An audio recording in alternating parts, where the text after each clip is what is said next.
When I say AI, I'm not referring to the neural network that everybody's talking about these days, but for an indie game like this, rather, for the most part, a simple state machine will do. So here you see a bunch of enemies running towards a player, the shooter. I'm switching the AI from one state to another. For example, you have states like idle, chase, attack, patrol, etc. And your job is to recognize those patterns and act accordingly. Right now I just have the most basic states, meaning the AI is a little too simple. The logic is if you see the player, you run towards him and hit him with your hammer. So for now, the only goal is for you to shoot them before they get to you.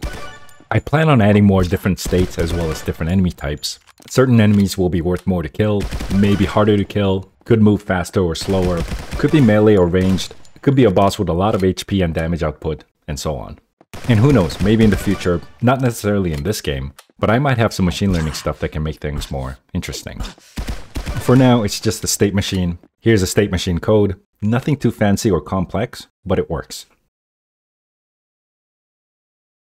Another important update, which I forgot to mention in my last video, is the recoil.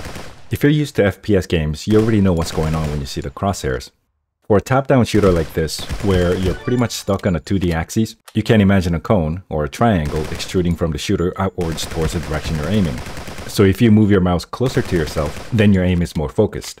And the further away you go, your aim is bigger. Other than that, it's the same math as an FPS crosshair. Your bullet will end up at any random position within that range. The only difference is that here your bullet will go through that point. And of course, if you get hit too many times, you're dead.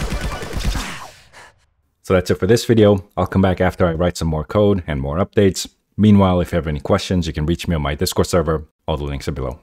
Thanks for watching. I'll see you next time.